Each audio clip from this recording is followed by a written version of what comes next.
Vamos a Hebreos capítulo 10, versículo 25, por favor. Hebreos 10, 25. Nueva versión internacional. Dice: no dejemos de congregarnos, como acostumbran a hacerlo algunos, sino animémonos unos a otros, y con mayor razón ahora que vemos que aquel día se acerca. El nombre del tema: no dejemos de congregarnos. Ahora, yo sé que muchos no sabemos ese pasaje y lo vemos meramente como una instrucción, ¿verdad? No faltes a la iglesia. Es cierto que no debemos dejar de congregarnos, pero el contexto de este capítulo tiene que ver con lo que analizamos el domingo. Esto es una consecuencia, debe ser una consecuencia lógica de lo que aprendimos el domingo, y el domingo nos enfocamos en la sangre de Cristo. Vimos que la idea de salpicar algo o vertirle la sangre a algo no tiene sentido. Vimos a grandes rasgos que la sangre de Cristo es el sacrificio que hizo al perder la vida, y que eso fue lo que le dio acceso al Padre por lo que padeció. O sea, fue obediente hasta la muerte y muerte de cruz, y por eso fue exaltado hasta lo sumo.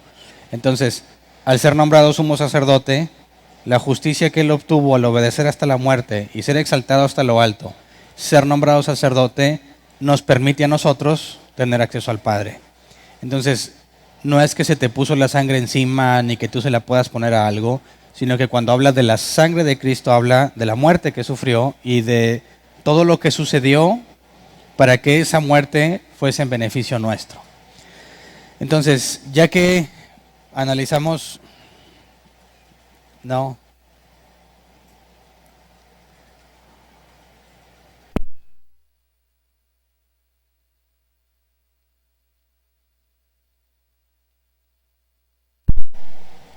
¿Ya? Muy bien, ya que analizamos eso el domingo, necesitamos dejarlo como contexto para poder ver lo que nos va a pedir como consecuencia de eso. Si lo entendimos, si eso es real, tiene que haber una consecuencia lógica. Entonces, este pasaje inicial no debemos verlo como un simple mandato. No se trata simplemente de que no dejes de congregarte, tiene que ver con algo mucho más profundo que eso. Entonces, analicemos. Vamos a Hebreos 10, 19 al 21. Hebreos 10, 19 al 21. Vamos a ver cómo el autor, después de llevarnos por conocimiento acerca de Jesús, de su sacrificio, del sumo sacerdocio y todo eso, ahora va a llevarnos a la práctica. ¿Cómo es que ponemos en práctica ese conocimiento que adquirimos? Hebreos 10, 19 al 21 dice: así que, hermanos, mediante la sangre de Jesús, tenemos plena libertad para entrar en el lugar santísimo por el camino nuevo y vivo que Él nos ha abierto a través de la cortina, es decir, a través de su cuerpo, y tenemos además un gran sacerdote al frente de la familia de Dios. Podemos decir que este es el resumen de lo que concluimos el domingo. Ya se nos había dicho que Jesús era sumo sacerdote, y detallamos el concepto de que por medio de, como dice aquí, a través de su cuerpo, se nos abrió un camino, o se rasgó el velo que dividía el lugar santo del lugar santísimo. Y aquí el autor hace una analogía entre el cuerpo de Cristo y el velo. Y tuvo que ser cortado el velo, como Jesús tuvo que padecer en la carne, o su cuerpo ser molido, para que tuviéramos acceso.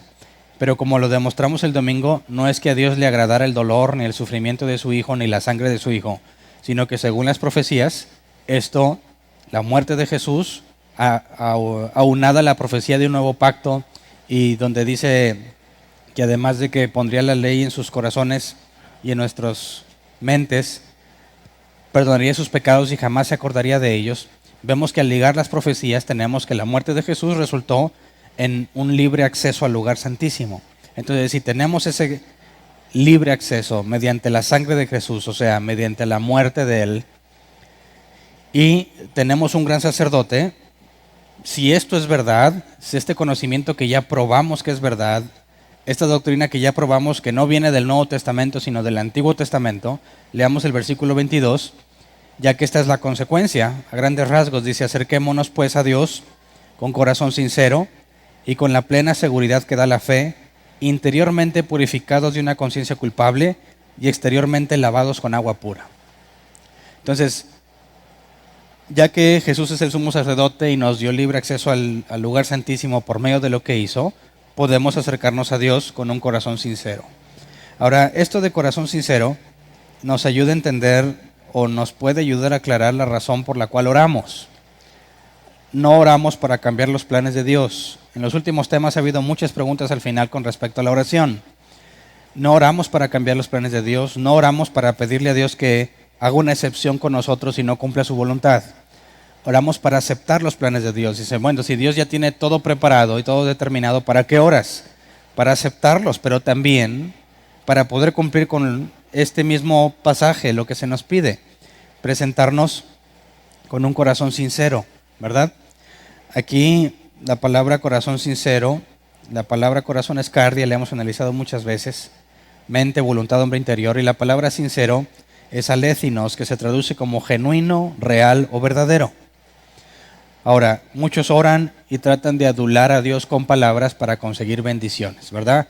Oh excelso Padre, altísimo Señor, misericordioso Padre sustentador, tú que estás en el cielo y yo en la tierra, y le echan mucha crema porque piensan que así le va a agradar a Dios, ¿verdad?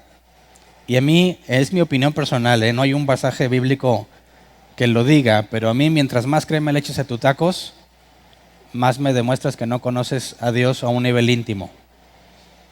Porque si tuvieras una persona a la que conoces íntimamente, alguien que es como tu hermano, como tu padre, no llegas, oh Padre mío, excelentísimo, ¿te dignarías a prestarme las llaves de tu carro? No pides las cosas así. Entonces una oración sincera no puede pretender adular a Dios con palabras o con adjetivos o con calificativos que ciertamente pertenecen a Dios, pero que no logran que simplemente Dios, por la palabrería que dices, se convenza o se mueva a darte algo.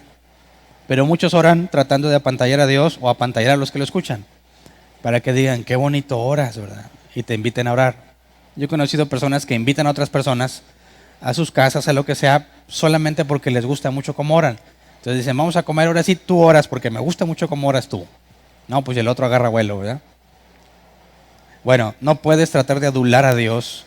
Como a mí me enseñaron hace muchos años, si tú vas a orar, primero tienes que hablarle bien, o sea, tienes que alabarlo y exaltarlo, si no, no te va a aceptar tu oración. Entonces, así como a mí me enseñaron, muchas personas están enseñadas en que primero tienes que decir una serie de piropos o palabras agradables para que Dios vaya entrando como que en humor y poder concederte lo que le pides. Es erróneo completamente. Algunos agradecen por lo que tienen, pero en el fondo están insatisfechos. Gracias por lo que me has dado, Señor, dicen, y por dentro están enojados con lo que tienen. Mienten, ¿verdad? Mienten completamente. ¿Cómo agradeces algo que te tiene insatisfecho? Señor, pues gracias porque de perdido tengo trabajo. ¿Realmente estás agradecido? Es contradictorio estar insatisfecho con el trabajo que tienes y al mismo tiempo dar gracias. Es absurdo. No puedes agradecer algo que te genera descontento. No seas hipócrita. Pero piensas o pensamos que cuando le decimos, Dios, gracias por todo lo que me has dado, y internamente sabemos que estamos enojados con Dios o tenemos problema por eso que nos ha dado, pero pretendes mostrar una especie de gratitud fingida, no lo puedes engañar, es en vano también, Él te conoce a la perfección. Y por último, algunos no aguantan la presión que tienen en sus vidas, pero pretenden aparentar que son fuertes cuando oran. Señor, yo seguiré luchando en fe. Mentira, ya no aguantas. Señor, voy a seguir esforzándome. No es cierto, estás que explotas por dentro. Tratas de aparentar que eres un soldado de Jesús y por dentro estás chille y chille porque no te gusta tu realidad. Entonces, para poder acercarnos a Dios con un corazón sincero, necesitamos una oración correcta, genuina, en el que le decimos realmente lo que pensamos. Él ya lo sabe, pero soy genuino con Él cuando se lo digo. Así que cuando estés por dentro enojado, insatisfecho, no pretendas ocultarlo con palabras bonitas o con apariencia de gratitud o apariencia de soldado de Jesús. Dile la verdad. Él ya la sabe. Así que es peor cuando Dios ya sabe la verdad y tú pretendes engañarlo. Entonces, acercarnos con un corazón sincero tiene que ver con entender lo que decía. Tenemos libre acceso al lugar santísimo, cosa que ningún judío podía hacer más que el sumo sacerdote. Es más, ningún ser humano podía hacerlo, solamente el sumo sacerdote una vez al año. Entonces, si voy a entrar ahí, ¿será necesario que finja? ¿Será necesario que pretenda ser algo que no soy? No puede ser. Si entiendes cómo es que tienes acceso al Padre por medio de lo que Jesús hizo, no puedes pretender engañarlo. Así que una oración genuina no siempre va a tener palabras de alabanza, ¿verdad? Padre, si es posible que pase de mí esta copa, mas no se haga mi voluntad sino la tuya. ¿Cuáles son las palabras que usó Jesús para tratar de adular al Padre? Ninguna. Le dijo honestamente lo que sentía. Si es posible, si hay alguna alternativa, no me hagas pasar por esto. No me agrada mucho la idea, diría yo, no me agrada la idea, pero prefiero que se haga tu voluntad a la mía. Así que no pasé por un proceso de adulación, ni por un proceso de gratitud fingida, ni por un proceso de apariencia de fuerza o fortaleza. Le digo tal y como me siento, porque ya lo sabe. Entonces el acceso que obtenemos al Padre no se puede desperdiciar con palabrerías. Jesús dijo, los paganos, los gentiles, hablan con muchas palabrerías, mas no ustedes. Así que por eso tratar de apantallar a Dios a la luz de lo que hemos entendido no tiene sentido. Luego nos dice, nos acercamos a Dios con un corazón sincero, con la plena seguridad que da la fe, y hoy no voy a hablar de eso porque de eso trata el capítulo 11 y lo veremos el domingo, pero nos acercamos con la plena seguridad que da la fe. Y vamos a ver cómo el autor menciona varios casos de hombres que obtuvieron seguridad por medio de la fe. Y luego dice interiormente purificados de una conciencia culpable y exteriormente lavados con agua pura. Y bueno, tratar de llevar esto a la práctica pues puede ser difícil, ¿no? Sobre todo la parte de lavados con agua pura. ¿Cómo haces eso, verdad? ¿Dónde consigues esa agua pura o de qué está hablando? Obviamente que hay una comparación entre lo que hacía el sumo sacerdote. Ya que habla de entrar al lugar santísimo, hace referencia a los requisitos que había para que el sumo sacerdote pudiese entrar al lugar santísimo. Y uno de los requisitos, había dos principales. Uno es ofrecer un sacrificio por sus propios pecados. Y al ofrecer el sacrificio por sus pecados, prácticamente obtiene una conciencia limpia. No que él se sepa sin pecado, sino que sabe que por el sacrificio ese puede entrar a Dios sin temer a perecer por su pecado. Nosotros podemos tener una conciencia limpia y no significa decir yo no peco. Tengo la conciencia limpia de que no peco. No. Conciencia limpia es saber que a pesar de que pecaste, Dios te ha concedido perdón.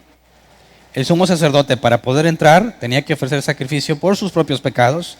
Podía entrar con una conciencia limpia ante Dios, sabiéndose perdonado.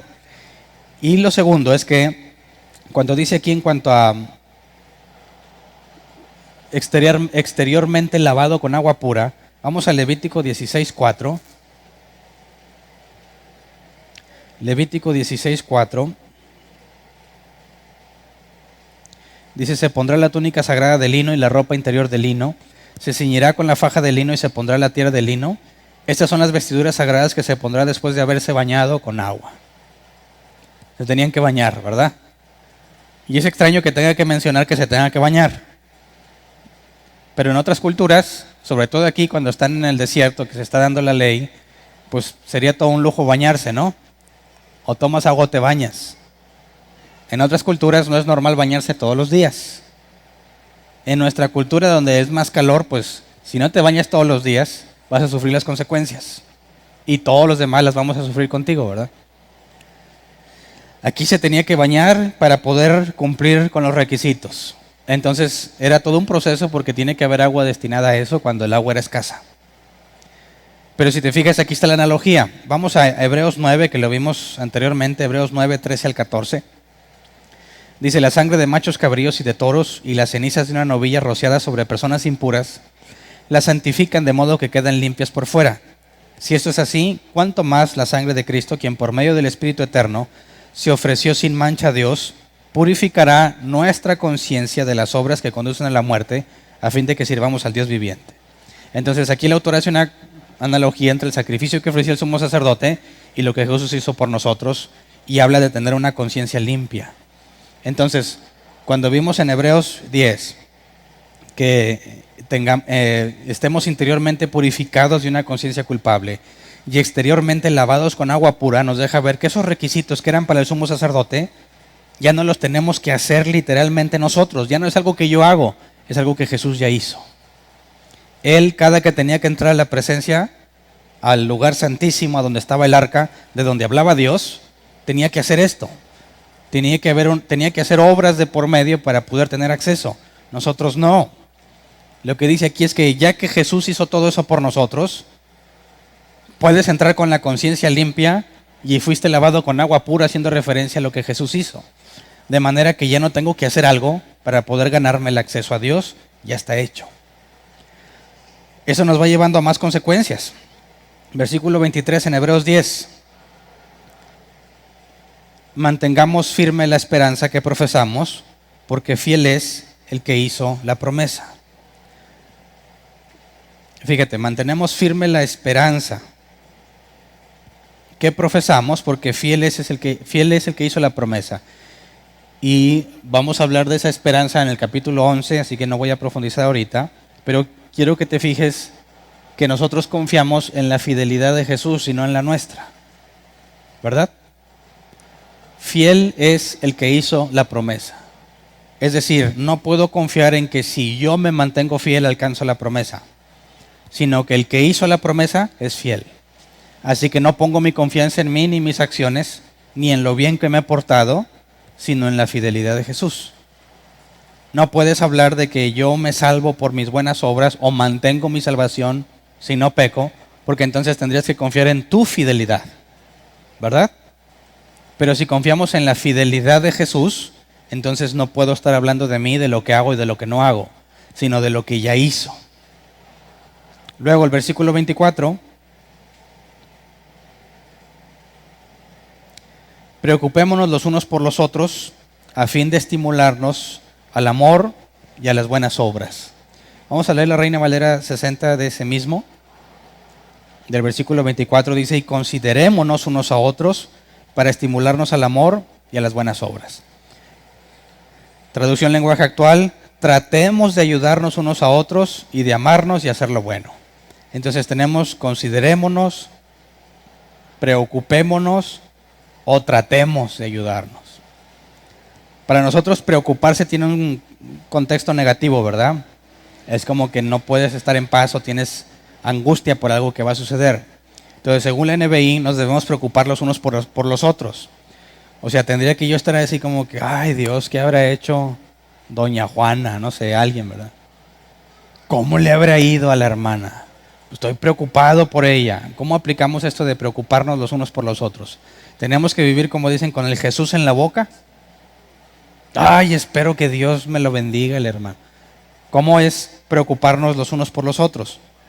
En el original nos dice algo muy interesante, es el griego katanoeo, que se traduce como tomar nota de, considerar cuidadosamente, enfocar la mente en algo. Entonces, no es preocuparse en el sentido de nuestro idioma, ni tampoco tratar, como dice la traducción en lenguaje actual, y tampoco como la Reina Valera 60 dice considerar, sino enfocarte en eso, enfocar la mente los unos por los otros. ¿En qué sentido? Dice que es para estimularnos. La palabra griega es paraxusmos, que se traduce como estimulación o provocación, pero el diccionario Helps lo traduce así: provocación que literalmente golpea a alguien de modo que se ve obligado a responder. Ya ves que los que se andan peleando están, ¿qué? Y no hacen nada, ¿verdad? Nomás están confrontando, pero nadie le pega a nadie. Bueno, eso no es una provocación según el original. Una provocación sería darle un derechazo, golpearlo de manera que se vea obligado a responder. Otros diccionarios dicen cortarlo de manera que tenga que hacer algo. Pero no nada más golpearlo, sino cortarlo. Así que no puede quedar inmóvil. Se va a ver obligado a hacer algo a raíz de lo que le hiciste. Entonces, ¿cómo lo aplicamos entre los cristianos? enfocar la mente en golpearnos para que se vean obligados a hacer algo. Ya no suena muy cristiano, ¿verdad? Pero dice estimularnos al amor y a las buenas obras. Así que no puede estar hablando de golpearnos, sino de hacer algo que provoque. O sea, enfoco mi mente en hacer algo que provoque el amor y las buenas obras. Tengo que estar constantemente pensando cómo hacer que los que estamos en la congregación sean movidos al amor y a las buenas obras. Y el amor ahí es agape. Entonces, fíjate, el cristiano fija su mente en sus hermanos, buscando la forma en la que se vean obligados a hacer algo bueno. No tratando.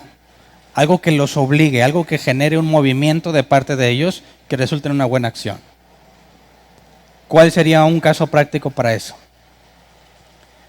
¿Cómo podemos estimularlos, según el griego, de hacer algo que los obligue al amor y a las buenas obras?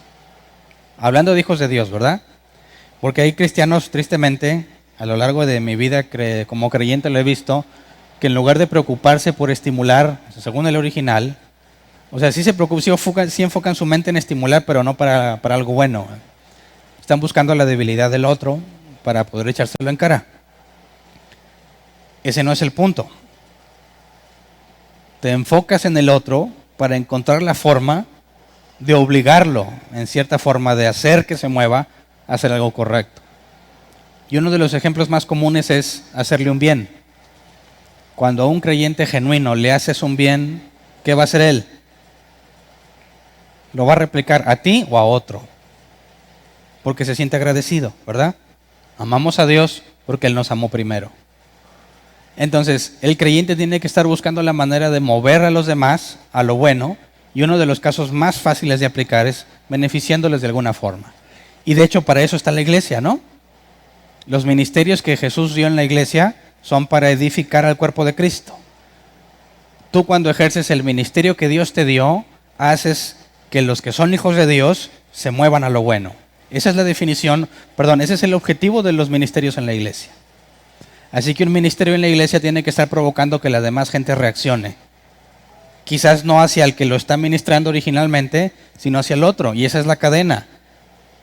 Los ministerios edifican o capacitan al pueblo para toda buena obra.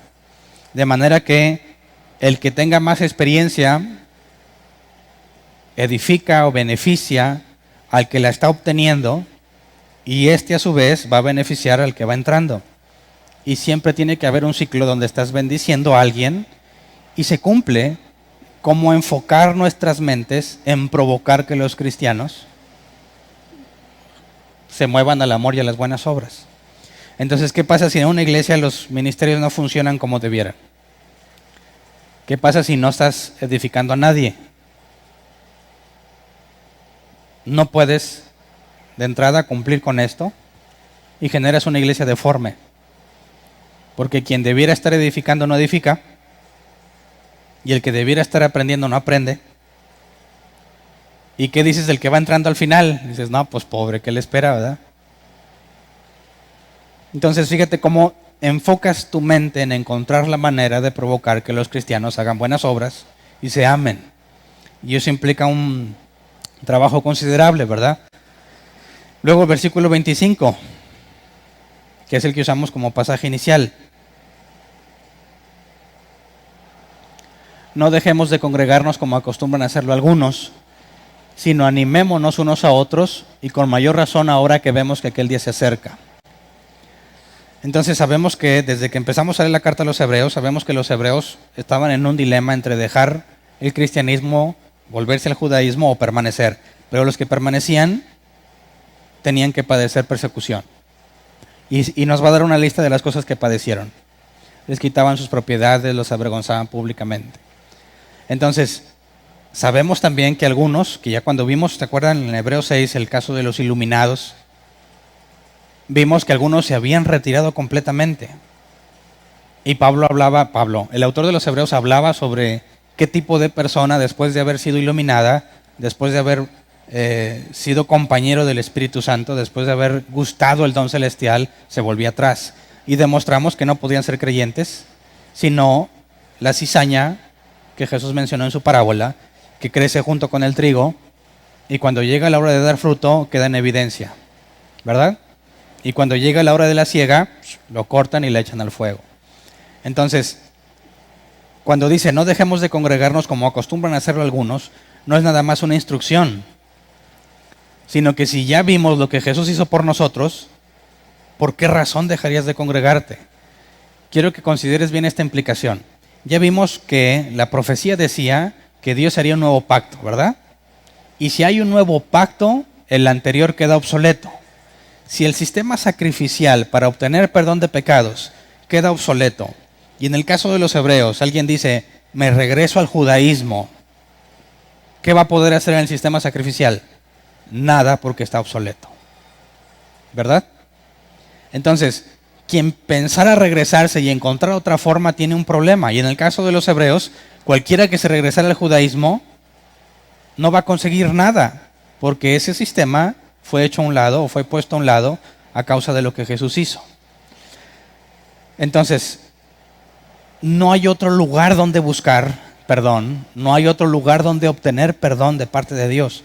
El único lugar es entre su pueblo, en Jesús.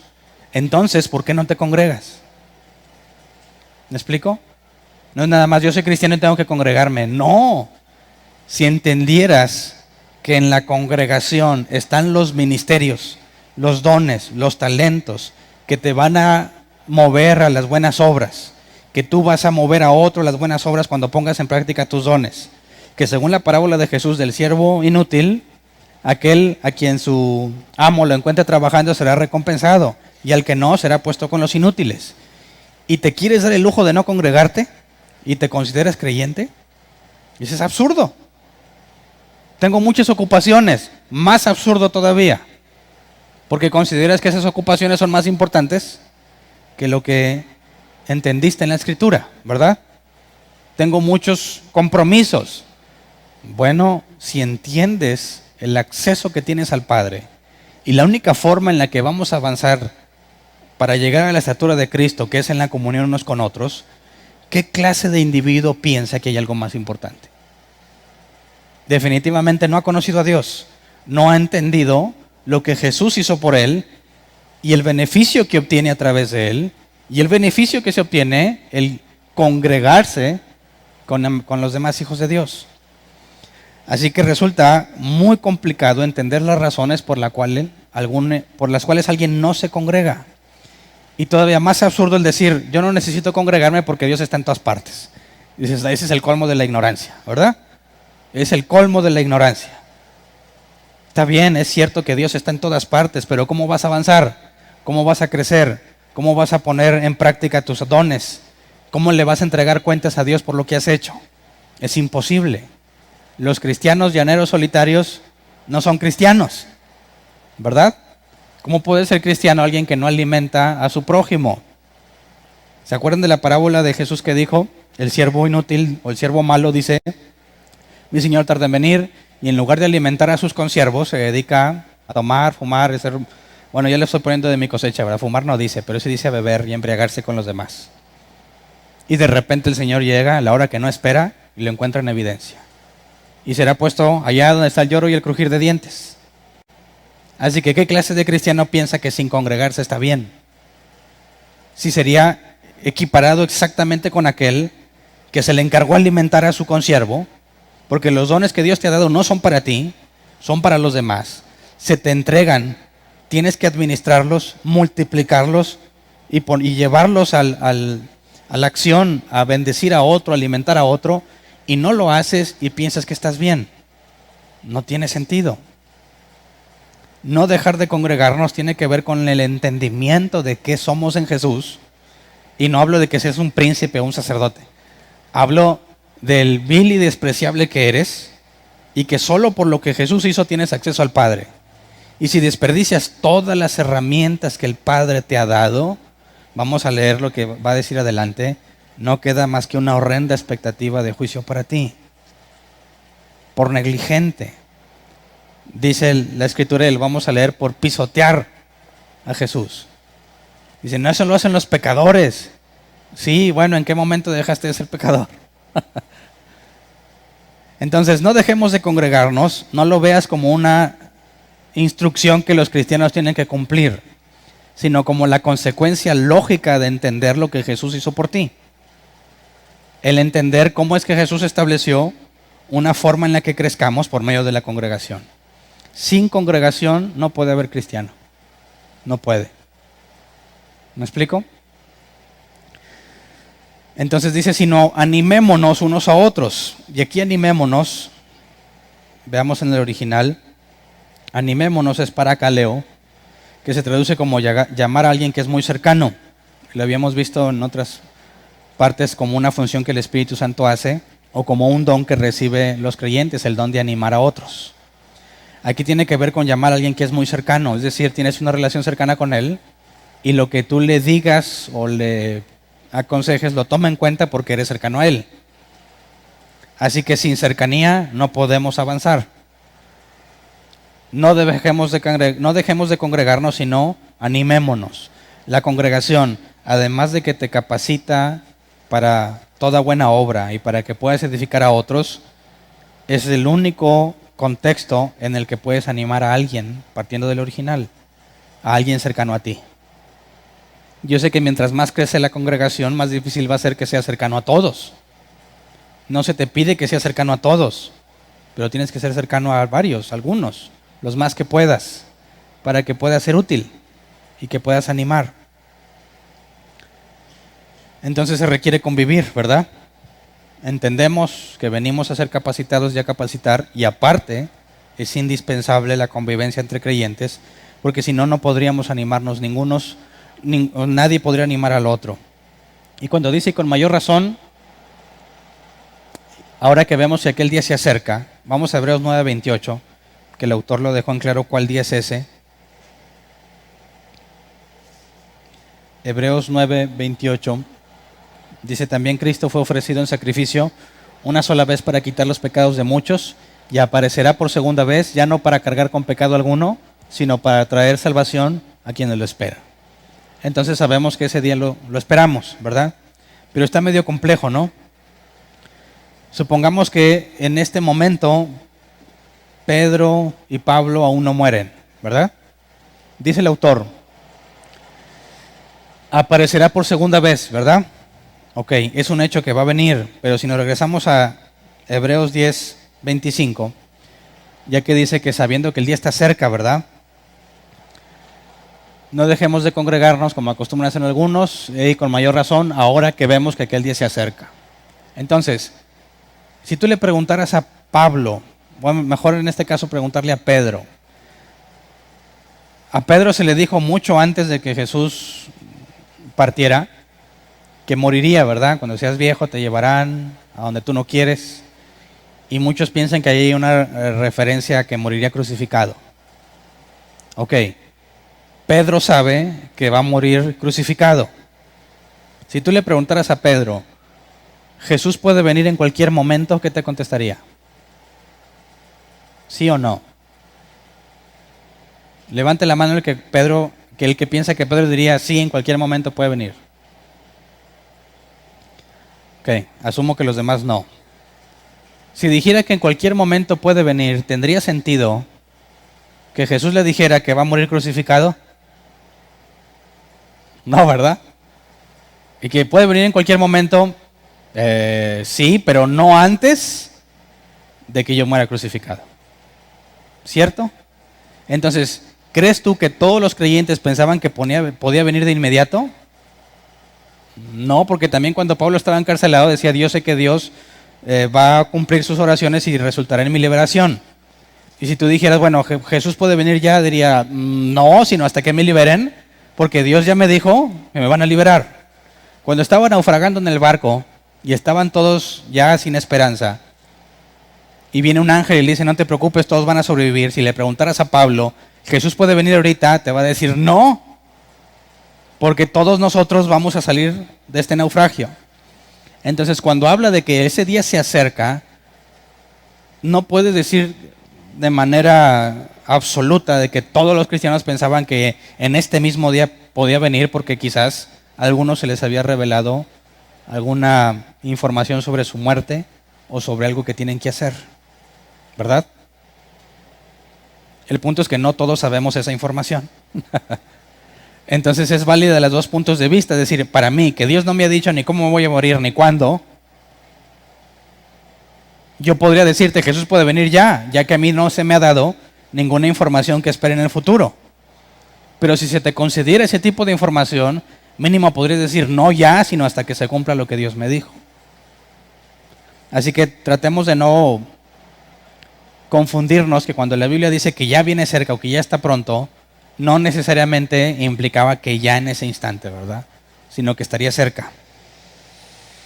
Entonces, ya que sabemos que un día va a venir, independientemente de si hoy, mañana o pasado en un mes, sabemos que va a venir, entonces no dejamos de congregarnos y nos estimulamos unos a otros precisamente para que cuando venga podamos rendir buenas cuentas.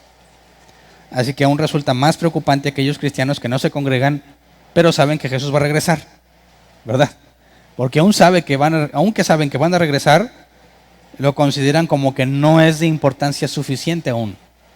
¿Qué clase de persona no le da la importancia que el autor le pone al explicar todo lo que conlleva lo que Jesús hizo y sigue pensando que venir a la iglesia resulta algo opcional?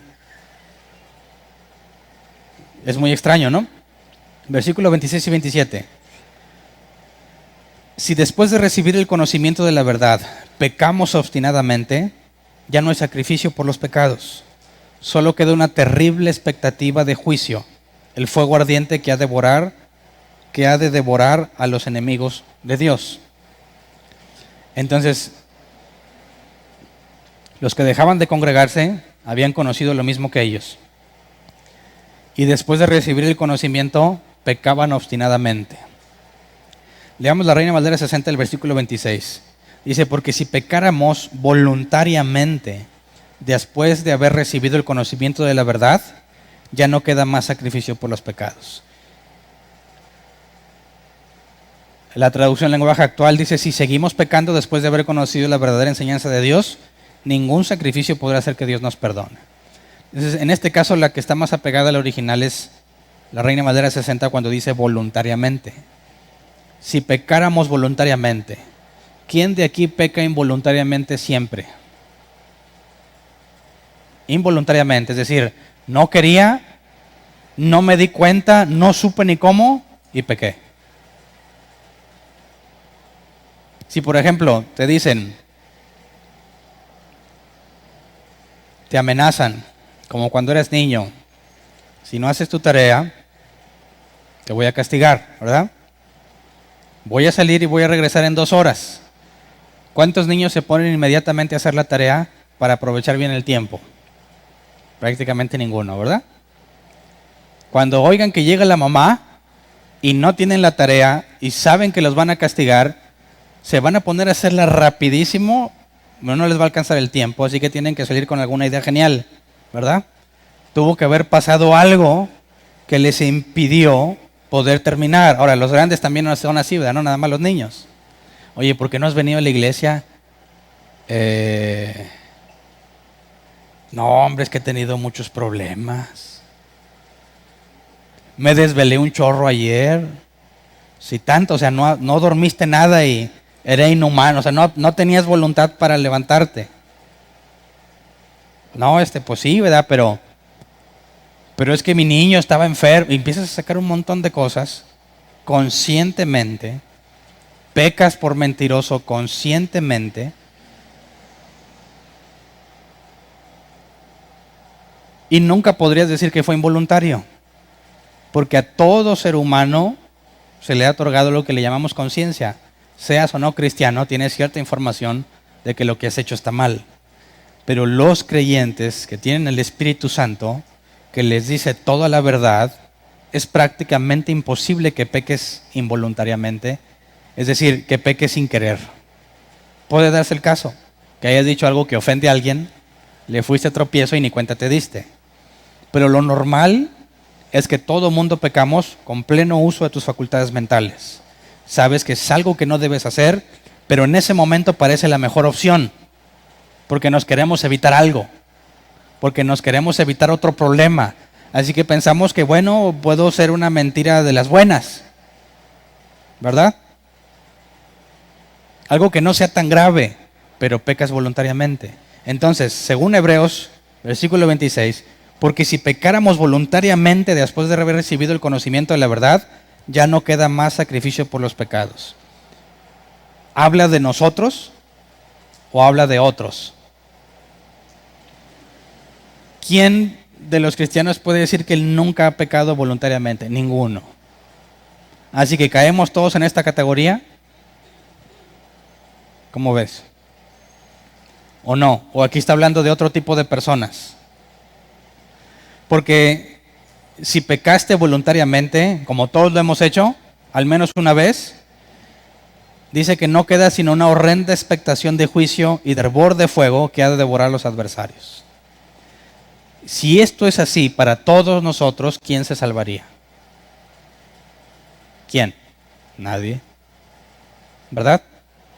Entonces, si lo tomamos así literal, como lo dice, pecar voluntariamente después de haber recibido el conocimiento, nadie se salvaría. Así que, ¿de qué está hablando el autor? ¿De quiénes habla? El verso 29 nos va a dar la respuesta clara. Pero antes de irnos al verso 29, quisiera aclarar qué significa que ya no hay sacrificio por los pecados. Bueno, en el contexto de los hebreos, aquellos que después de recibir el conocimiento de la verdad se apartaron y según vimos en Hebreos 6, viven como los del mundo, se regresan a lo que eran. En el caso de ellos que son judíos, que rechazan a Jesús, ellos van a tratar de ir al templo, a tratar de reconciliarse con Dios, o van a poner su confianza en el sumo sacerdote cada año para que se le expíen los pecados. Pero como ya el autor nos explicó que ese sistema sacrificial quedó a un lado, aquel de entre ellos que decidía volverse, ya no puede pedir un sacrificio para perdón de pecados. Es imposible que por ese medio pueda reconciliarse con Dios. Por eso lo único que le queda es una terrible expectativa de juicio, dice la Nueva Versión Internacional. El fuego ardiente que ha de devorar a los enemigos de Dios. Ya que cualquiera que ponga su confianza en el sistema levítico, del sacerdocio de Aarón, de la tribu de Leví, quien piense que se puede purificar por medio de ahí, jamás va a ser purificado, jamás va a ser perdonado, y por consecuencia sufrirá del fuego eterno que dice ahí, ¿verdad? Versículo 28. Cualquiera que rechazaba la ley de Moisés moría irremediablemente por el testimonio de 2 o 3 testigos. Pausa. Recordemos que había pecados que el sistema sacrificial sí te perdonaba, ¿verdad? Pero otros no. El adulterio no era perdonado y te mataban. Así de simple. Oye, pero pues ofréceme un sacrificio. No. Vámonos, apedreado. En otros casos eras expulsado del pueblo. No había chance para ti ya de participar en este sistema de sacrificios. Por consecuencia no había perdón para ti. Entonces, vamos a Primera de Juan, capítulo 2, versículo 1 al 2. En nuestro caso, dice, mis queridos hijos, les escribo estas cosas para que no pequen. Pero si alguno peca, tenemos ante el Padre a un intercesor, a Jesucristo el justo. Él es el sacrificio por el perdón de nuestros pecados, y no solo por los nuestros, sino por los de todo el mundo. Y aquí recordemos algo que vimos el domingo. Vimos que por la sangre de Cristo se obtiene un rescate eterno. Y cuando hablamos de que ese rescate es la salvación, ¿verdad? La salvación es eterna. Y Dios se ofreció, Jesús se ofreció como un sacrificio una sola vez y para siempre. Lo vimos el domingo. Yo preguntaba, ¿cuántos pecados te alcanzó a perdonar? ¿Los de antes y los de ahorita? ¿Nada más los de antes? ¿O los de antes, los de ahorita y los del futuro? Si hablamos de una salvación eterna, no hay forma en que expire. Si ese sacrificio es el perdón de todos tus pecados eternamente, es imposible que por un pecado lo pierdas, ya que es eterna, ¿verdad? Entonces aquí dice, les escribo para que no pequen. Ese es el objetivo de todos, ¿verdad? No pecar. Pero como Pablo dijo, las cosas que no quiero hacer, termino haciéndolas. Soy un miserable. Cuando pecamos voluntariamente, como dice, aquellos que pecan voluntariamente, nosotros, bajo el pacto de Jesús, no podemos caer en la categoría de aquellos que les espera una horrenda expectativa de juicio, porque primero de Juan nos dice claramente que Él es nuestro intercesor y Él es el sacrificio del perdón de nuestros pecados, de manera que, como enseñó el autor de los Hebreos, todos sus pecados ya están perdonados, aún los que todavía no cometes. Entonces, este pasaje nos dice que aquel que es hijo de Dios y que voluntariamente pecó, tiene esperanza, porque ya se pagaron todos los pecados. Entonces, ¿quiénes son esos para quienes no hay esperanza y que solo les queda una horrenda expectativa de juicio? No pueden ser los cristianos. No puede estar hablando de ellos. Porque aquí claramente se nos dice que cuando pecamos, la Reina Valera 60 dice, tenemos abogado. Y lo más importante de ese abogado es que es Dios. Y Dios nunca falla. Así que no va a perder ningún caso. Nos tendríamos que acordar de Josué el sumo sacerdote, no Josué el de Éxodo, el que llevó a los israelitas. Que se le da una visión, creo que es a Zacarías, ¿no? De que es presentado y es Satán, lo está acusando ante el que estaba emitiendo el juicio, y regaña a Satanás y ordena que se le den nuevas vestiduras al sumo sacerdote, porque las vestiduras que tenían en el hebreo, dice, están llenas de excremento humano.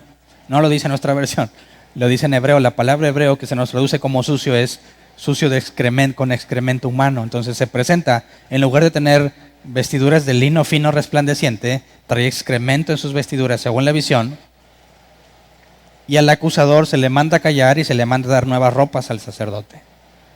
Eso es de lo que habla el apóstol Juan. Cuando venimos a ser acusados, tenemos un abogado que no pierde, que dijo, yo ya pagué. Así que nos trataría exactamente igual, denles vestiduras blancas, como corresponde. Entonces no podemos, bajo este pasaje, caer en la categoría de aquellos que pecando voluntariamente solo les queda una horrenda expectativa de juicio, ¿verdad? Así que regresémonos al versículo 28, pero leamos esta vez hasta el 31. Cualquiera que rechazaba la ley de Moisés moría irremediablemente por el testimonio de 2 o 3 testigos.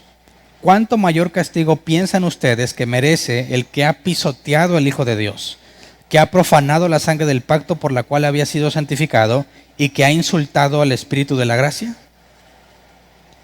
Pues conocemos el que dijo, mía es la venganza, yo pagaré, y también el Señor juzgará a su pueblo. Terrible cosa es caer en las manos del Dios vivo. Así que el versículo 29 nos dice qué clase de personas son. Son los que han pisoteado al Hijo de Dios, han profanado la sangre del pacto con la cual habían sido santificados y que ha insultado el Espíritu de la gracia. Leamos el original, pisoteado al Hijo de Dios. La palabra pisoteado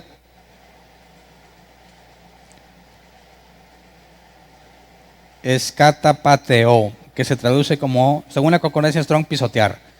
Según el diccionario Thayer's Greek, se traduce como pisotear, por consecuencia, tratar con groserías e insultos. Entonces aquí nos dice de alguien que trata a Jesús con groserías e insultos. Eso es lo que se puede traducir por pisotear, ¿verdad? Y de hecho, si tú entras a algún grupo de debates en redes sociales en otras partes y ves a judíos ortodoxos contra cristianos, siempre te vas a encontrar esos calificativos para Jesús. Le llaman al colgado, el maldito, el idólatra, el inmundo, etcétera, etcétera. ¿Qué clase de persona se dice cristiano y al mismo tiempo trata con insultos y groserías a Jesús? No puede ser cristiano, ¿verdad? Nosotros pecamos voluntariamente, cierto, pero no pisoteamos a Jesús. Nos humillamos ante Él para obtener perdón. Estos que pecan voluntariamente, no nada más pecan voluntariamente, sino aparte lo tratan con groserías e insultos. Dice que han profanado la sangre del pacto por la cual había sido santificado. Profanado son 2 palabras. La Reina Valera 60 lo traduce bien. Tuviere por inmunda. Entonces es aquel que tuviere por inmunda la sangre del pacto. Y la palabra inmunda se oye muy feo, pero se traduce como algo común. En lugar de ser santo, que se traduce como apartado para, puesto aparte, eres inmundo en el sentido que eres común. Entonces, ¿quién habla de la sangre de Cristo como algo común y corriente? Ningún cristiano, que se sabe que por medio de la muerte de Jesús alcanza acceso al Padre. No puede ser un cristiano que diga la sangre de Cristo, pues eso no es nada. No puede ser un cristiano quien hable así. Lo insulta, lo trata con groserías, dice que lo que él hizo, su muerte, no sirve para nada. Se murió como cualquier otro hombre y ya. Y por último dice que ha insultado al Espíritu de la gracia. Y la palabra insultado es enubrizó, que el diccionario Herbst la traduce como insultar, mostrar arrogancia u oprobio. Dice que Espíritu Santo, eso ni existe. Eso es cualquier cosa. ¿Se acuerdan del pecado imperdonable? La ofensa imperdonable de la que habló Jesús, que tenía que ver con la blasfemia al Espíritu Santo. Algunos la encuentran aquí. Insultarlo, mostrar arrogancia, oprobio. Lo vimos aplicado cuando le decían a Jesús que él echaba los demonios fuera por el poder del propio Satanás, de Belcebú. Entonces, claramente no puede ser un cristiano el que peca voluntariamente, insulta al Hijo, tiene el sacrificio de Cristo como si fuera común y corriente, y encima trata con arrogancia o insulta al Espíritu Santo. Así que no nada más es pecar voluntariamente, sino que tienes que agregar estas descripciones. Para estos, ¿qué esperanza hay? ¿Significa que Dios los condena y le dice a ti ya no te voy a dejar? Muchos piensan que si Dios predestina salvación y predestina condenación, pero eso es un error, ya que la Biblia únicamente habla de predestinar para salvación. Nunca menciona que se predestine para condenación. ¿Por qué? Porque si Dios te predestinó a perderte, jamás podría enviarte al lago de fuego eterno, ya que no sería tu culpa. ¿Verdad? De la predestinación para salvación sí se nos dice, no es mérito nuestro, es por gracia, es gratuita, y nadie se puede jactar porque no hizo nada para obtenerla. Si Dios predestinara para condenar, tendrías que aplicar exactamente lo mismo. Tendrías que decir, pues me perdí, pero yo no hice nada para merecerlo. Así que Dios jamás podría llevarte al lago de fuego. Y en Apocalipsis al final tenemos que se abrirán los libros y al que no esté ahí será echado al lago de fuego. Así que no puede haber una predestinación para condenar. No puede. Estaría en contra de los atributos divinos. El que se condena a sí mismo. Y al final de los tiempos Dios le dará lo que ha querido, lo que ha pedido. Si nunca quisiste estar con Dios, no puedes decir que Dios es injusto si te manda al infierno, en el sentido de la separación eterna de Dios. Te va a dar lo que toda tu vida quisiste, estar lejos de Él. En ese día, cuando se abran los libros, te lo va a conceder.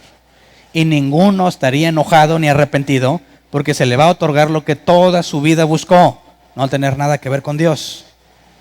Así que estos que pecan voluntariamente y que insultan y todo, se quedan sin esperanza. Dicen, les queda solamente una horrenda expectativa de juicio, no porque Dios les niegue la entrada, no porque Dios les diga, tú ya nunca más, ya no te voy a perdonar, no, sino porque nunca se van a humillar ante Jesús, como Pablo dijo, el juez que Dios designó para juzgar al mundo entero. Y como lo tienen por inmundo, lo pisotean y tratan con arrogancia al Espíritu Santo, jamás alcanzarán perdón porque jamás lo van a pedir. La Biblia también dice que Dios no rechaza el corazón contrito y humillado, ¿verdad? Ahí está la prueba. Dios no te predestinó a condenarte porque lo único que necesitas es humillarte ante Él. Pero ahí está el problema. Jesús dijo, la condenación es que los hombres amaron más las tinieblas. De eso está hablando este pasaje. Entonces, no pienses que porque pecas voluntariamente ya te perdiste. Porque tenemos abogado. ¿Me explico? Pero, si tú dices, yo ya soy salvo, pero tratas, como aquí se describe, a Jesús, su sangre y su Espíritu Santo. Ahora, eso tiene mucha relación con no congregarse, ¿verdad? Si realmente es valioso el sacrificio de Jesús, ¿por qué no te congregas? Si realmente es valioso el Espíritu Santo, ¿por qué no te congregas? Si el Hijo de Dios es tu máximo, Jesús es Dios mismo, Y el mandato es ama a Dios y a tu prójimo, porque no te congregas. Así que el que no se congrega podrá no insultar directamente a Jesús, pero indirectamente sí, porque tiene por común y corriente todo lo que él hizo y lo que él pidió. Y lo más inconsistente es que piensan que siguen siendo personas cristianas, piensan que son ovejas. Entonces, nosotros, como dice el apóstol Juan, que estamos conscientes de nuestro pecado, tienes que asegurarte que bajo ninguna circunstancia hagas este tipo de cosas. Está bien que pecamos, ok, pero dejar de congregarte es aún más grave. No vas a avanzar si no te congregas. Siempre vas a pecar, aunque te resistas. Pero no significa que te entregas al pecado, que al cabo siempre vas a pecar, sino que la única conclusión es una lucha que llevarás toda tu vida entre tu carne y tu espíritu, entre lo que Dios quiere y lo que tú quieres, entre lo que la carne pide y lo que el espíritu pide. Entonces, dejar de congregarte solo agravaría más las cosas, ¿no? Porque te dejas a ti mismo sin esperanza. Te condenas a ti mismo al tomar una decisión así. Entonces, sigamos leyendo.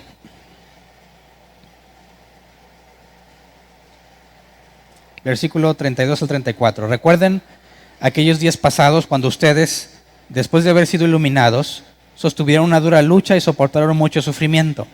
Unas veces se vieron expuestos públicamente al insulto y a la persecución. Otras veces se solidarizaron con los que eran tratados de igual manera. También se compadecieron de los encarcelados y cuando ustedes les confiscaron sus bienes, lo aceptaron con alegría, conscientes de que tenían un patrimonio mejor y más permanente. Entonces, fíjate, ¿tú crees que estos que están aquí narrados tenían problemas? Sí. ¿Y dejaron de congregarse? No. Compara sus problemas con los problemas que los cristianos dicen que tienen y que son suficientes para no congregarse, por ejemplo, desvelarse. ¿Qué tan grave es que vengas desvelado comparado con lo que ellos vivían? ¿Qué tan grave puede ser cualquier excusa que quieras poner comparada con lo que ellos tenían? Ahora, fíjate el contraste entre estos y los que pecan voluntariamente y hacen todo lo demás. Hay una clara diferencia. Estos perseveran, les va mal y siguen, ¿verdad? Pero aquí hay varias cosas importantes. Dice, después de haber sido iluminados, los otros también habían sido iluminados, pero se apartaron. Estos habían sido iluminados y perseveraron. Sostuvieron una dura lucha y soportaron mucho sufrimiento. Lo aguantaron. Los otros corrieron. Estos se quedaron. Se vieron expuestos públicamente al insulto y a la persecución. Otras veces se solidarizaron con los que eran tratados de igual manera. Y es importante notar que dice, también se compadecieron de los encarcelados. Ahora, aquí hay algo muy importante, es que estos encarcelados, según el contexto, ¿quiénes son? ¿Cualquier persona que había llegado a la cárcel? ¿O solo los que por su fe en Cristo estaban en la cárcel? Porque muchos dicen, aquí dice que tienes que visitar a los encarcelados. Un verdadero cristiano visita a los que están en la cárcel, ¿verdad? Y ahí van a las cárceles, tratando de obedecer pasajes como este. Pero el contexto no nos dice que estos encarcelados son cualquier criminal que estaba en la cárcel. El contexto nos dice que eran creyentes, que por su fe en Jesús los habían encarcelado. Y a esos hay que visitarlos, a esos hay que ayudarlos. No digo que no les ayudes a los demás, ¿verdad? No tiene nada de malo que ayudes a los demás, pero no confundas. Visitar a los encarcelados no tiene que ver con todo criminal, ¿verdad? Tiene que ver con los creyentes que habían llegado a la cárcel por su fe en Jesús. Entonces, es bueno que visites a los de la cárcel, pero no malinterpretes el pasaje. ¿Me explico? Ok, se compadecieron de los encarcelados y cuando les quitaron sus bienes, lo aceptaron con alegría. Fíjate, ¿hasta qué punto llega un cristiano comparado con los que no son? Versículo 35 al 38. Así que no pierdan la confianza porque ésta será grandemente recompensada. Fíjate, por cuanto han mostrado perseverancia, no puedes perder la confianza. Aquellos que voluntariamente pecaron y hicieron lo demás, les queda más que una horrenda expectativa de juicio. Dice, pero ustedes no, porque ya han dado evidencia de tener fruto. ¿Se acuerdan que lo vimos anteriormente? Porque ya dieron fruto, decía el autor, Dios no es injusto para olvidarlo. Y ese fruto es la evidencia de que puedes tener confianza porque Él es fiel el que lo prometió. Ningún árbol malo da buen fruto, ¿verdad?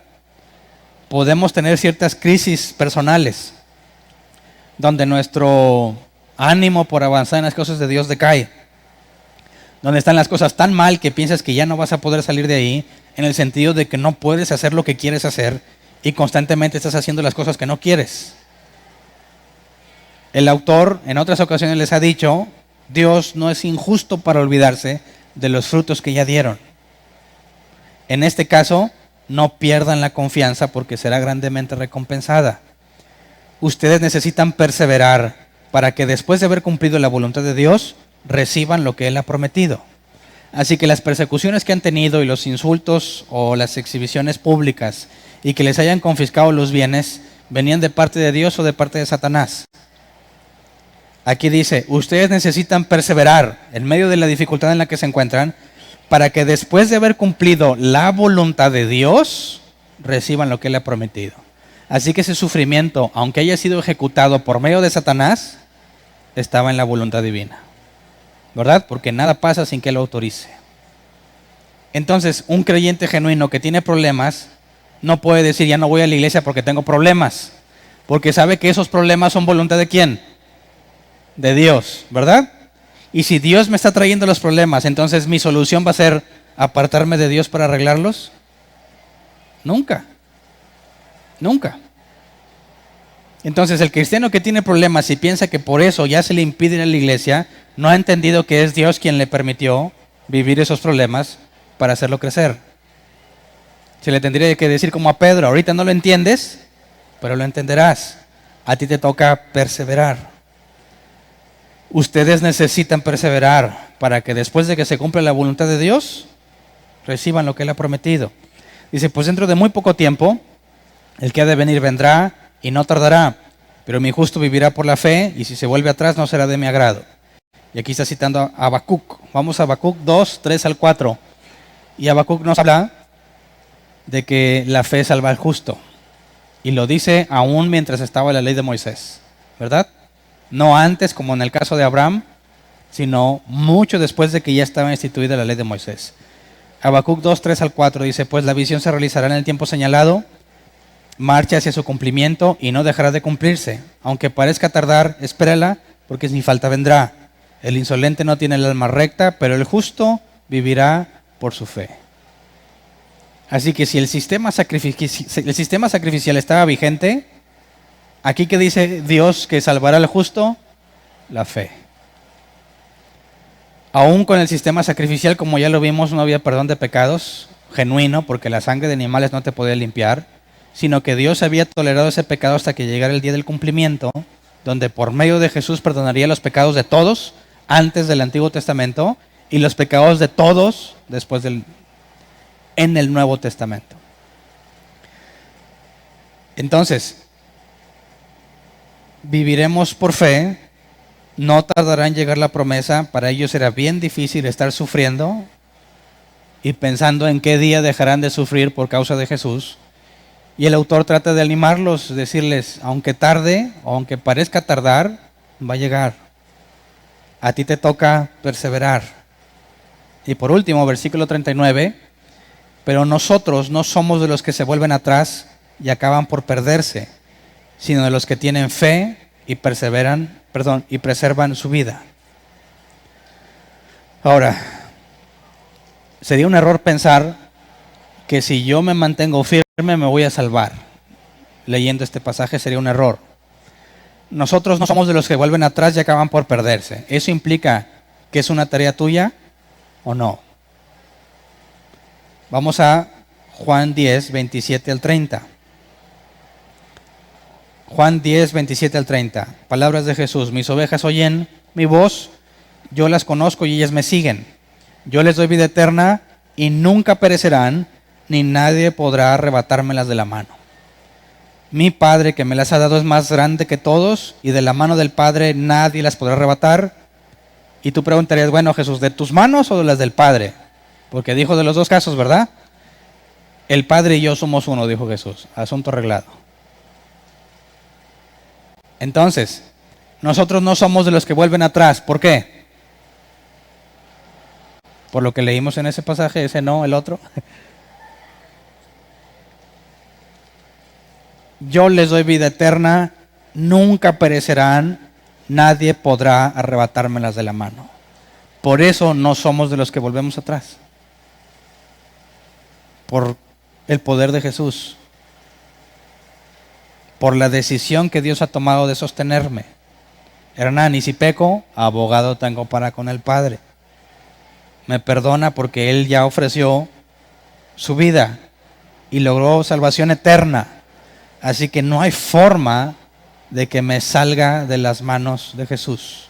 No hay forma de que me pierda. No hay forma de que muera, hablando de la segunda muerte. ¿Me explico? Entonces, nuestra confianza está puesta en Él y esa confianza se va a analizar a profundidad en el capítulo 11, cuando nos habla de lo que algunos le llaman los héroes de la fe. Pero me parece una contradicción, porque un héroe es por mérito propio, ¿no? Y la fe implica que no es mérito tuyo, entonces no puedes ser héroe de la fe en el sentido estricto de la palabra. Y narra de forma, o como tratando de animar a los hebreos a perseverar, y va a hablar de cada uno de los casos de hombres que tuvieron que perseverar y alcanzaron las promesas. No todas, pero alcanzaron unas y sabemos que las van a alcanzar las que faltan. Entonces, ante semejante evidencia, si nos regresamos al pasaje inicial, Hebreos 10:25, no dejemos de congregarnos como acostumbran a hacerlo algunos, sino animémonos unos a otros y con mayor razón ahora que vemos que aquel día se acerca. Podemos ver claramente que no se trata de obedecer un mandamiento de los cristianos, se trata de la congruencia que tiene aquel que ha entendido quién es Jesús y lo que ha hecho por Él. Se trata de la consecuencia lógica de ser hijos de Dios. Se trata de lo único que esperarías de una persona que fue rescatada de donde estaba y está a salvo a las manos de Dios. Esto es el reflejo del resumen que Jesús dio cuando le pidieron que explicara en qué se resume toda la ley. En amar a Dios y a tu prójimo. Y tendríamos que agregarle que cuando dice prójimo, Pablo nos dice que hagamos bien a nuestro prójimo, mayormente a los de la familia de la fe. Y una congregación es el único lugar donde lo puedes llevar a la práctica. Así que el que no se congrega tiene serios problemas de entendimiento, número 1, y 2, con respecto a las cuentas que va a entregar al Padre. ¿Verdad? Así que no tomes a la ligera las reuniones de la iglesia. No tomes a la ligera la oportunidad de servir, porque se te va a demandar. Cada don que Dios te haya dado, que no uses, te será demandado. Y dices, bueno, Hernán, pero yo soy salvo. Bueno, eso crees tú. Porque si no te congregas y no haces lo que la Biblia dice, también el apóstol Juan dijo, el que dice que conoce a Dios, pero no hace lo que Él dijo, miente. ¿Verdad? Es un mentiroso. Así que no puedes simplemente decir, mira, yo ya me salvé, no importa que no haga eso, porque entonces te estás engañando a ti mismo. Así que lo único sabio que podemos hacer, aquellos que pensamos que tenemos evidencia de salvación, lo único sabio que podemos hacer es no dejar de congregarnos y animarnos unos a otros, que en el original dice convivir de cerca, conocernos de manera cercana para poder beneficiarnos. ¿Cómo andas con tu asistencia? ¿Cómo andas de tu convivencia con los cristianos? Si vienes, escuchas y te vas, no te está sirviendo. Porque no nada más es no dejar de congregarte, sino animar unos a otros. Y si no te relacionas con nadie, es imposible que lo cumplas. ¿Verdad? Así que necesitamos crear vínculos con los demás congregantes. Y la responsabilidad es mayor con la medida en la que estamos creciendo. ¿Verdad? Evitemos convertirnos en un club social. Evitemos convertirnos en un club de lectura, donde yo vengo, leo y ustedes escuchan y se van.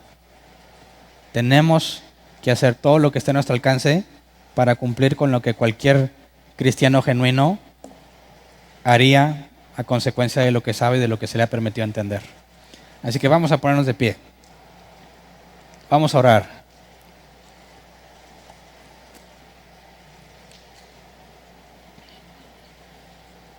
¿Qué pasa si tú dices, yo espero que nadie aquí lo diga, ¿verdad? Pero quizás alguien que oiga el audio, vea el video, caiga en esa categoría. Hernán, yo ya ni me congregaba, ni perseveraba, yo ya me había dado por vencido con mis situaciones difíciles, me di por vencido con el cristianismo porque dicen todos los cristianos son hipócritas y la respuesta es siempre hay espacio para uno más.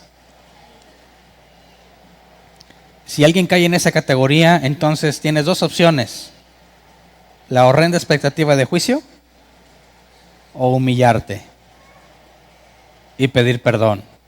Y, oye, pero yo ¿cómo puedo saber si soy salvo? Haz una de las dos, la que más te agrade, ¿verdad? Y si realmente te humillas, la Biblia dice, Dios no rechaza un corazón contrito y humillado. Pero si realmente no te da por humillarte, entonces no te queda más que la otra opción, ¿verdad? Y si andabas ahí más o menos, pues bueno, es hora de poner en orden esas cosas. Pidámosle a Dios todo lo que se requiere para poder convivir con los demás, ¿verdad? Porque se requiere disposición, primero, y a veces hasta dinero se requiere, ¿verdad? Porque vamos a convivir, pero ¿dónde o cómo o qué? Ya sé que vaya a tu casa o vengas a la mía, vamos a tener que comer algo o tomar algo y implica un gasto. Para algunos será transparente porque son riquillos, para otros no. Pero no puedes excusarte detrás de eso. No, pues yo no tengo. No, mira, porque los frijoles también son buenos, ¿verdad? Agüita fresca cae muy bien. Así que no se requiere que hagas un manjar ni que me invites a una carne asada. Simplemente que me invites a convivir, que invites a los demás a convivir. ¿Me explico? Y yo creo que ahí tenemos mucho que hacer como iglesia, ¿verdad? Así que oremos. Señor, gracias porque podemos contarnos como aquellos en las que el grupo de personas en los que el autor se incluye diciendo no somos de los que volvemos atrás. No somos de esos. Tú no eres injusto para olvidar el fruto que hemos dado. Tú eres fiel. Tú, el que prometiste, eres fiel y podemos confiar en tu fidelidad. Pero reconocemos nuestro pecado delante de ti. Reconocemos que hemos sido negligentes. Quizás en congregarnos, quizás en nuestras relaciones unos con otros.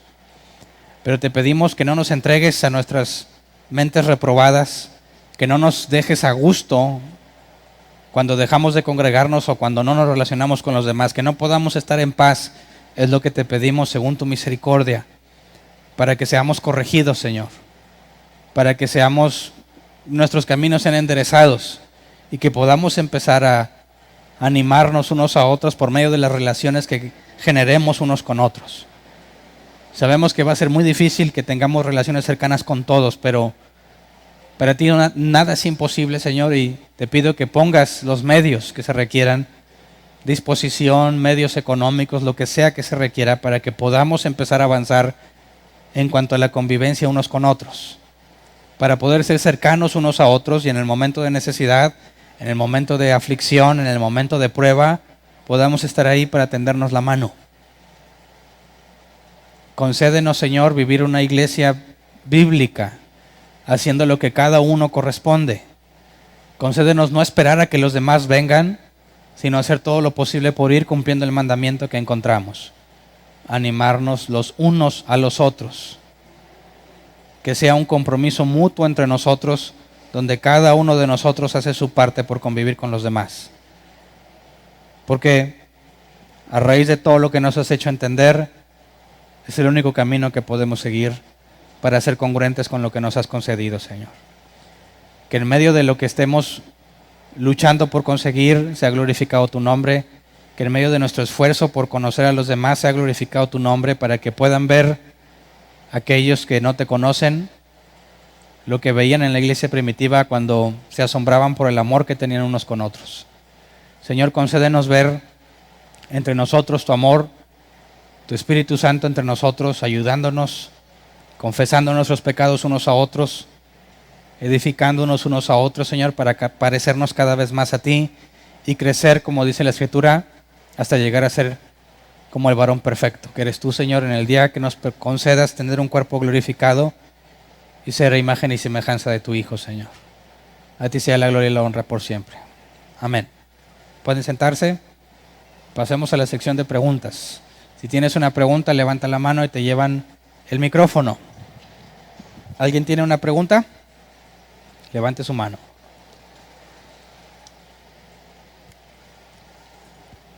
¿No? Ahí atrás.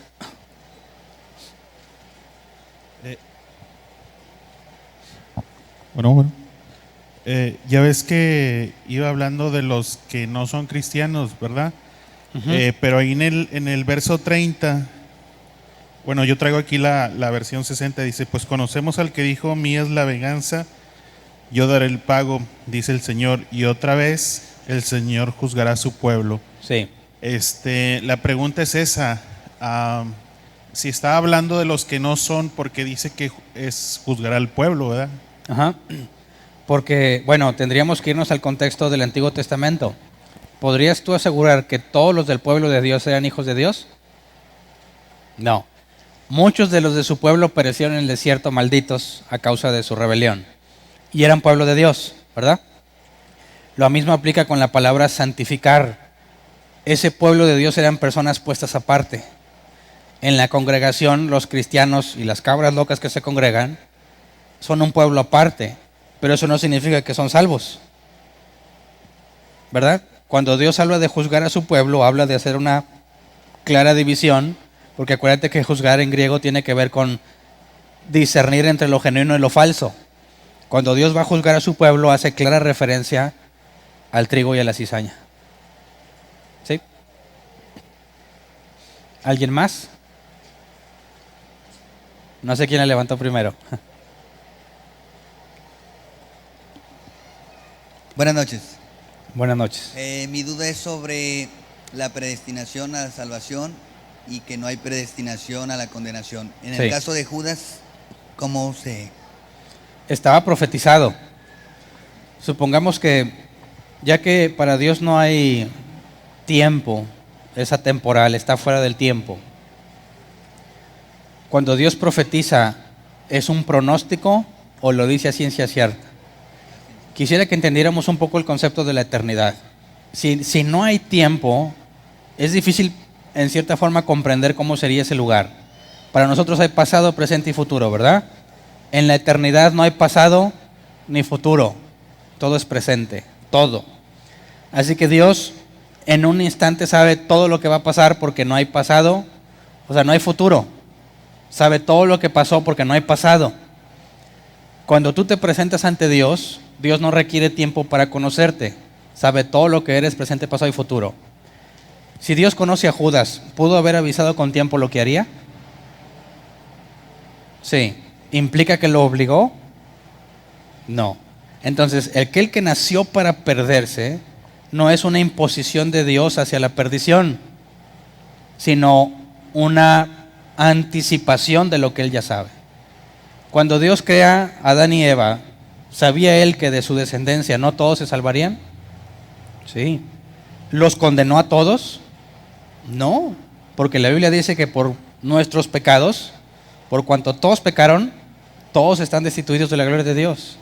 Así que cuando Dios da información sobre el futuro, no implica que Dios te va a obligar a llegar a ese punto, sino que en su omnisciencia conoce perfectamente todo lo que eres, lo que has hecho y lo que vas a hacer. ¿Sí? Gracias. Por acá había una mano levantada.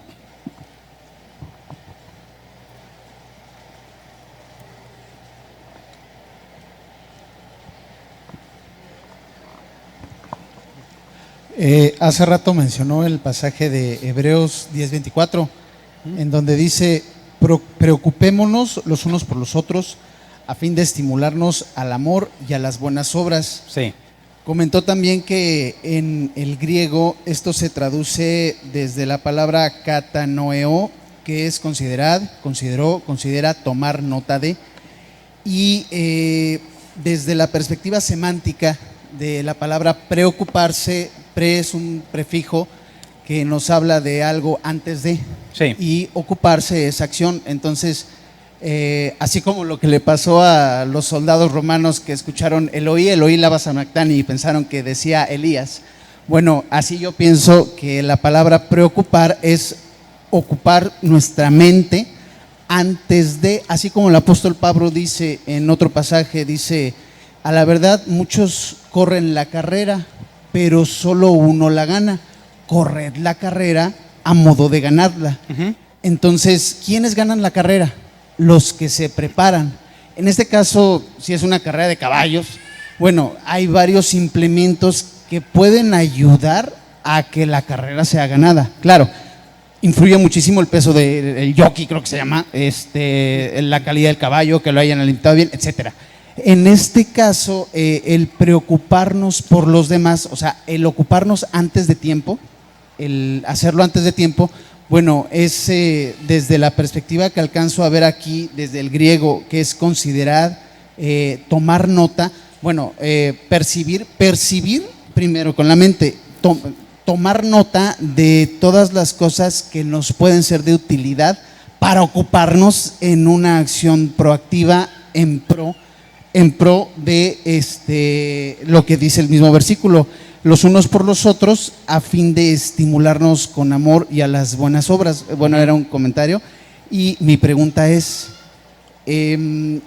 comentó que esta es la condenación, que la luz vino al mundo y las personas amaron más las tinieblas. Porque sus obras eran malas. Amén. Entonces, si amaron más las tinieblas y sus obras eran malas, entonces están condenados por la premisa del versículo, lo que dice al principio.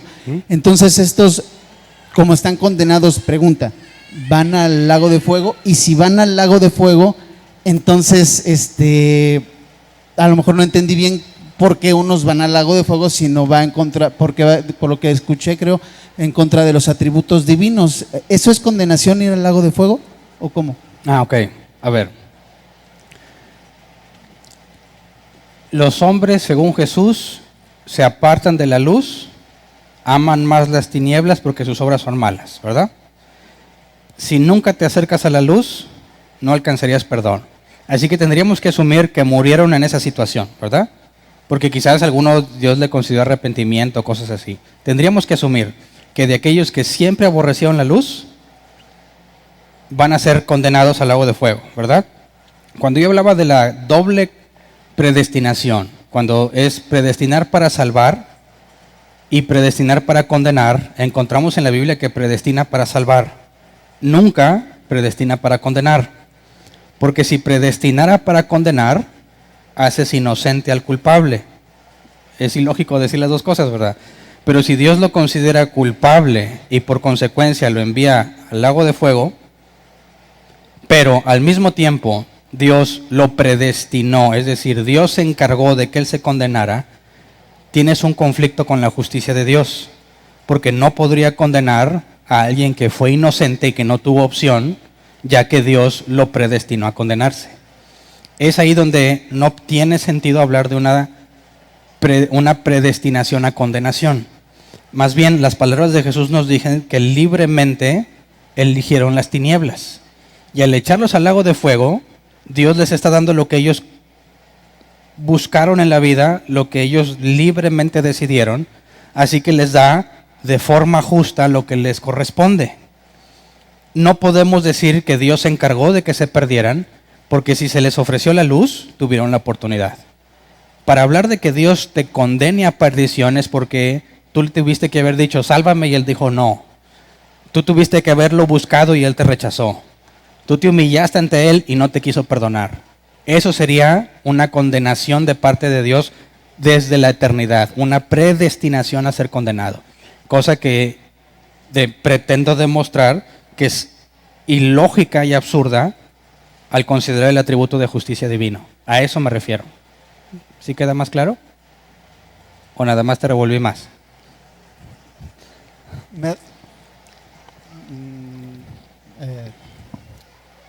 Es hasta arriba. ¿Te ha prendido? A ver, allá. Ahí viene el otro micro. A lo mejor se le acabó la pila.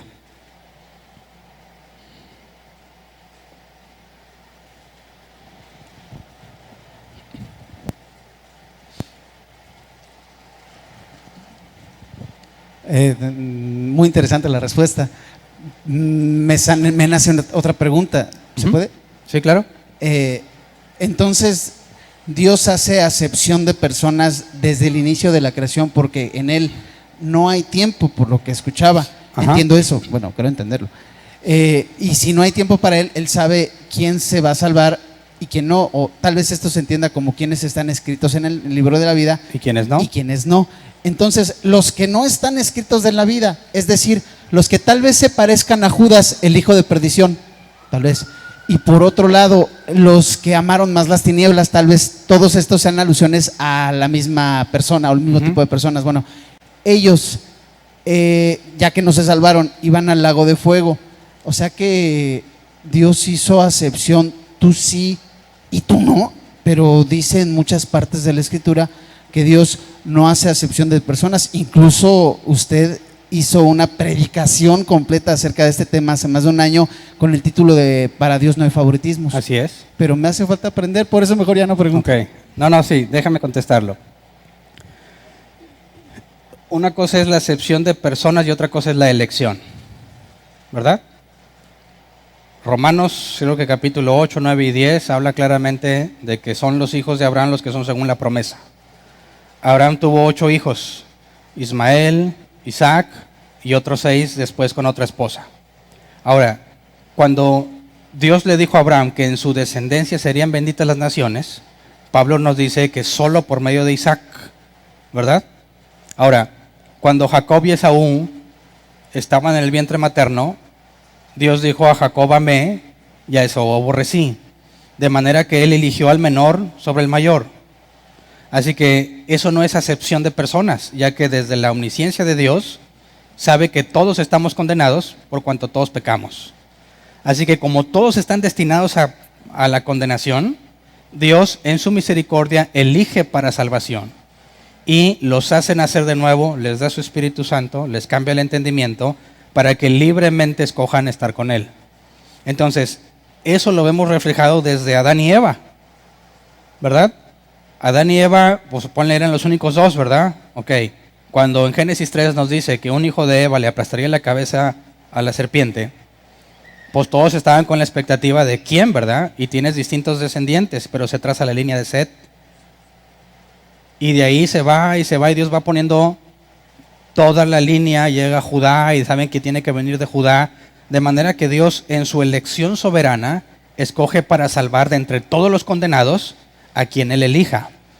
Pero ya que todos odian a Dios, ya que nadie busca lo bueno, no puedes hablar de acepción de personas.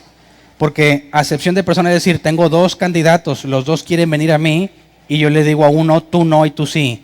A eso se refiere un favoritismo. Es como si dijera Dios, a ti no te voy a ayudar porque tú no eres judío. No, tú estás pidiéndole ayuda. Y si Dios te dice que a ti no por determinada circunstancia, entonces está haciendo acepción. Pero la elección es al revés. Nadie quiere a Dios. Nadie. Y Dios en su soberana voluntad te transforma para que vengas a Él. Y luego transforma a otro. Jesús enseñó una parábola. Un hombre con un terreno sale a buscar trabajadores para que vengan a labrar, ¿verdad? Sale en la mañana y luego a mediodía y luego en la tarde. A los de la tarde les paga el día completo, a mediodía también, y los de la mañana también, y los de la mañana se enojan. ¿Qué le contesta el dueño a los que se quejan de la mañana? No te estoy haciendo injusticia. Lo que pasa es que tienes envidia, ¿verdad?, de lo que hago con mi dinero. Ahí está claramente la elección. A todos les da lo que merecen. Todos merecen condenación. Pero a algunos, Él quiso regalarles la justicia. Así que no está siendo justo con nadie, no está siendo injusto con nadie, sino misericordioso con algunos. Ahí está la diferencia entre acepción y elección. Y la elección está en toda la Escritura. Va a empezar con los israelitas.